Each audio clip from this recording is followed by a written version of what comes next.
अली बे पढ़ने वाले, तो माँ ने कहा बेटा जाओ मदरसे और जाके कुरान पाक पढ़ के आओ, सीख के आओ।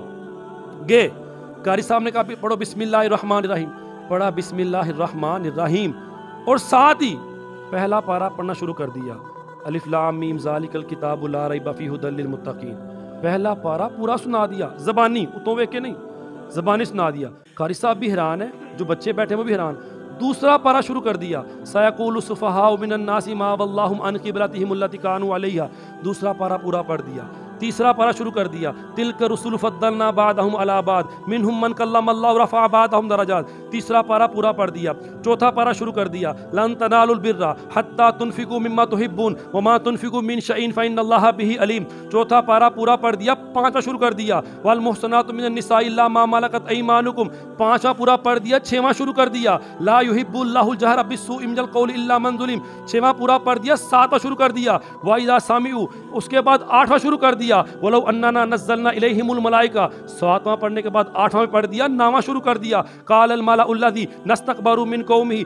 नौवां पढ़ दिया। 10वां शुरू कर दिया, वअलमू अन्नमा गनिमतुम मिन शैइन फ़अन्ना लिल्लाहि खुमुसहु व लिरसूलि व लिज़िल कुर्बा वल यतामा वल मसाकिन। 10वां पारा पूरा पढ़ दिया। 11वां शुरू कर दिया, यातज़िरुना इलैकुम इज़ा रजअतुम। 11वां पढ़ने के बाद 12वां शुरू कर दिया, वमा मिन दाब्बतिन फिल अर्दि इल्ला अलल्लाहि रिज़्कुहा यअलमु मुस्तक़र्रहा व मुस्तौदाहा। 12वां पढ़ दिया। 13वां शुरू कर दिया, वमा उबर्रिउ नफ्सी इन्नन नफ्सा लअम्मारतुम बिस्सू। 13वां पढ़ के 14वां शुरू कर दिया, रुबमा यवद्दुल लज़ीना कफ़रू। 14वां खत्म किया। 15वां शुरू कर दिया, सुब्हानल्लज़ी अस्रा बि अब्दिही लैलन मिनल मस्जिदिल हरामी इलल मस्जिदिल अक़सा लज़ी बारकना हौलहू। 15वां खत्म किया। 16वां शुरू कर दिया, क़ाल अलम अक़ुल लका इन्नका लन तस्ततीअ मइय सबरा। 16वां खत्म किया। 17वां शुरू कर दिया, इक़तरब लिन्नासि हिसाबुहुम व हुम फ़ी गफ़लतिन मोरिदून। 17वां पढ़ने के बाद 18वां शुरू कर दिया, क़द अफ़लहल मुमिनून अल्लज़ीना हुम फ़ी सलातिहिम ख़ाशिऊन। मेरे गौसे पाक ने वहां बैठे बैठे 18 पारे ज़बानी सुना दिए।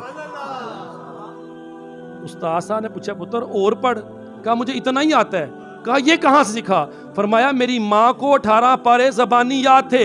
मैं अपनी माँ के पेट में था, अभी दुनिया में आया नहीं था। जब मेरी माँ झाड़ू देती, कुरान की तिलावत करती। जब मेरी माँ आटा गूंथती, कुरान की तिलावत करती। जब मेरी माँ बर्तन धोती, कपड़े धोती, घर के काम काज करती, तो कुरान की तिलावत करती। मैंने वो कुरान अपनी माँ से सुन सुन के पेट में ही याद कर लिया। और बाद लोग कहते हैं कहानियाँ ने आज साइंस भी साबित करती है।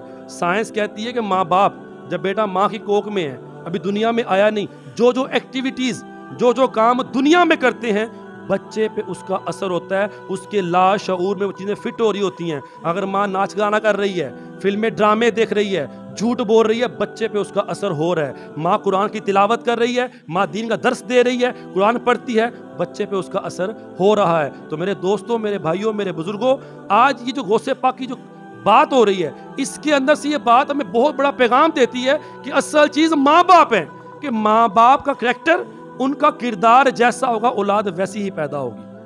अब बाप आजकल अगर वो हराम कमाई कर रहा है, बच्चों को हराम ला के दे रहा है, तो कैसे वो एक्सपेक्ट करता है कि मेरा बच्चा कल हलालदा बनेगा? जब खाई वो हराम रहे तो बुरे काम करेगा, हरामियों वाले काम करेगा। तो इसलिए पहले अपना आप बदलें। बच्चों को बदलने से पहले अपना रवैया, अगर नई नई शादी हुई है, औलाद आने वाली है, तो दुरूद पाक की कसरत करें, कुरान की तिलावत करें, घर में ऊंची आवाज़ से कुरान की तिलावत लगाया करें, ताकि आपकी ज़ौजा भी सुने और आने वाला बच्चा भी सुने, उस पर उसका असर हो।